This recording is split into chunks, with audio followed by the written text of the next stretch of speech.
जी अस्सलाम वालेकुम जी। मैं सुहेब शौकत आपके साथ, और आज की इस वीडियो में हम जिस स्टॉक का एनालिसिस करेंगे, सवालात के जवाबात देखेंगे कि स्टॉक इस टाइम उसका कौन सा पैटर्न है, किस लेवल पर है, प्राइस बॉटम पे, मिड पे या टॉप पे, और अगर ऑलरेडी बाइंग की है तो कब एवरेज करें, न्यू बाइंग कब करें, बायर्स का इंटरेस्ट है या नहीं, ब्रेकआउट किस प्राइस पर होगा। ये सारे क्वेश्चंस आज हम देखेंगे SNGP के। तो गूगल पे आए, चलते हैं बिना वक्त ज़ाया किए। यहाँ SCS ट्रेड अगर लाइव चार्ट लिखेंगे, ठीक है, SCS ट्रेड चार्ट लिख लें या लाइव चार्ट लिख लें, आपका ये पहला लिंक आ जाएगा PSX live real time advanced charting tool. इस पर क्लिक करेंगे तो हमें जो है वो लाइव रियल टाइम का चार्ट मिल जाएगा। उसके ऊपर KSE 100 इंडेक्स की जो है ये देखें, ये ग्रीन एंड रेड कैंडल्स हैं, ठीक है।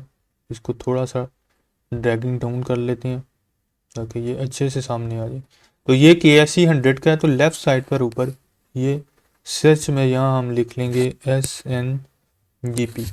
SNGP लिखा तो ये देखें जी, इसका स्टॉक का नेम आ गया। इस पर क्लिक करेंगे तो ये जो पहले KSE 100 इंडेक्स की कैंडल्स थी, अब ये SNGP की आ गई। इसको थोड़ा सा खोल लेते हैं ताकि हम अच्छे से ट्रेंड लाइंस को ड्रा कर सकें। एक इन्फॉर्मेशन आपको देता चलूँ कि अगर आप शॉर्ट टर्म ट्रेडर हैं, 1 से 10 दिन तक तकरीबन होल्डिंग करनी है, तो डेली या 4 आवर या 1 आवर का चार्ट ओपन कर लें और आखिरी 1 to 3 वीक्स की उसके हाइज एंड लोज मिला लें, जो मैं अभी आपको करके दिखाऊंगा। स्विंग ट्रेडर हैं, 2 मंथ्स तक होल्डिंग कर सकते हैं, तो डेली या 4 वीक का चार्ट ओपन कर लें और लास्ट 1 to 3 मंथ्स के हाइज एंड लोज को मिला लें। पोजिशनल ट्रेडर हैं, 3 to 6 मंथ्स तक होल्डिंग कर सकते हैं, तो 1 वीक का और लास्ट 6 मंथ्स के हाइज एंड लोज मिला लें। ये टाइम फ्रेम ये यहाँ पर, ठीक है, यहाँ पर आप चेंज कर लें। तो डेली टाइम फ्रेम खोला हुआ है मैंने, तो यहाँ से ये लेफ़्ट साइड पे एक लाइन सी नज़र आ रही है, इसके साथ ही एक एरो है, इस पर क्लिक किया तो ये ट्रेंड लाइंस की बार ओपन हो जाएगी। ये पहली ऊपर ट्रेंड लाइन पे मैंने क्लिक किया, इसको खींच के ड्रैग छोड़ा और क्लिक किया तो ये हमें एक लाइन मिल गई। क्योंकि हमने इसकी हाइज एंड लोज की विक्स कैंडल की मिलानी है, तो वो बिल्कुल बारीक सी, तो मैं भी अपनी लाइन को बिल्कुल बारीक कर लेता हूँ 1PX पे। तो देखा मेरी भी अब इससे इतनी ही बारीक मिलती जुलती हो गई।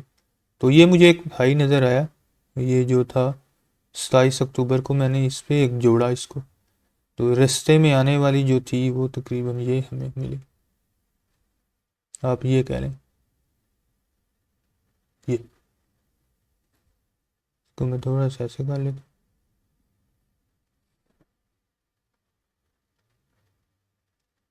ठीक है जी। या आप इसको, क्योंकि ये बिल्कुल करीब करीब हाइज हैं, तो इसको मैंने बिल्कुल थोड़ा सा दरमियान में रख ली। अभी एक और मैं ले लेता हूँ, ठीक है, डाउन साइड के लिए। डाउन साइड के लिए यहाँ से लेके मैं यहाँ इसको ऐसे खींच लेता।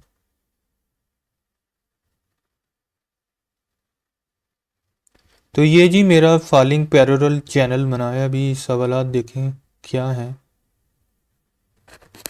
ये स्टॉक का इस टाइम कौन सा पैटर्न है, तो ये फॉलिंग पैरेलल चैनल है, क्योंकि दोनों लाइन सपोर्ट रेजिस्टेंस अगर ये आपस में मिल जाती तो ये मैं इसको कहता कि ये हमारा है फॉलिंग वेज, क्योंकि ये पैरेलल चैनल है, दो दो लाइन है, तो ये अब चैनल फॉलिंग चैनल इसे कहेंगे।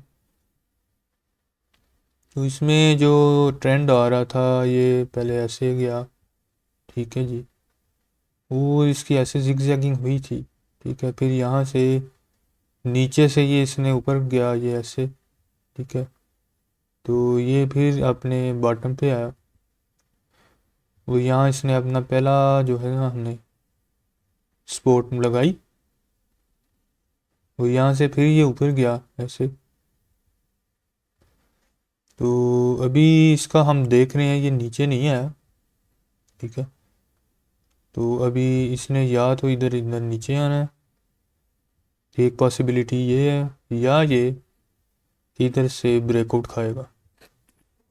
सवालात क्या थे कि स्टॉक इस टाइम किस लेवल पे है, बॉटम मिड या टॉप पे, तो ये प्राइस इस टाइम ये देखें चैनल के टॉप पर मौजूद है, ब्रेकआउट करने के लिए अब तैयार है और यहाँ से ब्रेकआउट हो सकता है। ऑलरेडी बाइंग की हुई है तो एवरेज करना कब बेहतर रहेगा? आपने अगर एवरेज करनी है तो ये देखें, ये यहाँ पर आपको करनी चाहिए, तकरीबन कह लें कि 105 के पास पास आप इसको एवरेज करें, क्योंकि हमने इसको बॉटम पे जो हमारी सपोर्ट की लाइन आ रही है उस पर ही हमने उसके करीब करीब हमने एवरेज करना है। और ये जो अगला सवाल है कि बाइंग कब करूं, तो यहाँ ही हमें न्यू बाइंग करनी चाहिए। 105 107 इधर इधर आप थोड़ा थोड़ा डीप पे बाय करते हैं, क्योंकि जब यहाँ डीप पे बाय करेंगे तो ये सपोर्ट रेजिस्टेंस की लाइन जब पर पहुँचेगा दोबारा या ब्रेकआउट करेगा तो आपको एक अच्छा गेन मिले। लेकिन अगर आप ब्रेकआउट लवर हैं तो फिर इस लाइन को क्रॉस हो लेने दें, ठीक है। अगर इसके ऊपर यानी 118-19 पर कैंडल क्लोज हो गई, 118 के ऊपर कैंडल क्लोज हो गई 119 के पास, तो इस लाइन के ऊपर कैंडल क्लोज होगी तो इसका मतलब है रेजिस्टेंस लाइन तोड़ दी है। तो फिर ये हमारा जो टारगेट है ये जाएगा, इसकी लेंथ देखते हैं, लेंथ बना के इसको पकड़ के इधर ऐसे रखते हैं, तो ये हमारा टारगेट बन जाएगा। यहाँ से ऐसे फॉर एग्जाम्पल यहाँ तोड़े तो ये देखें, ये हमारा टारगेट बनेगा 132 तक का, ठीक है। तो इसमें यहाँ पे पहला टारगेट हो जाएगा 125, ठीक है। 125 पहला टारगेट टारगेट हो जाएगा, और सेकंड जो है हमारा 135 हो जाएगा। लेकिन ये आपने देख लेना है कि ये आपने या तो यहाँ डिप पे बाइंग करनी है या यहाँ ब्रेकआउट होने के बाद। अभी अगले 4-5 दिन बहुत इंपॉर्टेंट है, देखते हैं कि या तो ये वापस इधर से नीचे आता है सपोर्ट की तरफ या रेजिस्टेंस की लाइन को तोड़ के निकल जाता है। तो ये बड़ी इंटरेस्टिंग चीज़ है इसमें अगले नेक्स्ट 4-5 दिन में देखने वाली। तो या तो ये नीचे की तरफ आया तो आपने यहाँ पर इसको पकड़ के ऊपर का गेन ले लेना है, अगर इसने अपनी रेजिस्टेंस लाइन तोड़ दी तो फिर 125 और 135 तक का हदफ आपका होगा और वहाँ पर अपने गेन से कमा लेना। रेजिस्टेंस एरिया में आपने स्टॉप लॉस लगा के रखना है, लेकिन सपोर्ट एरिया में स्टॉप लॉस की इतनी ज़रूरत नहीं होती क्योंकि वो ऑलरेडी ही डिप पे होता है। यहाँ होल्ड रखने की ज़रूरत है, यहाँ होल्ड रखने की ज़रूरत है, ऊपर स्टॉप लॉस रखने की ज़रूरत है। तो ये बड़ा दिलचस्प है जी SNGP। नेक्स्ट 4-5 डेज़ में देखते हैं कि इसके साथ क्या होता है। तो उसके अकॉर्डिंगली मैंने आपको इसकी प्लानिंग बता दी है कि क्या करना है। तो जी मिलते हैं एक नेक्स्ट वीडियो के साथ। दुआओं में याद रखिएगा जी, अपना ख्याल रखिएगा। अल्लाह हाफिज़।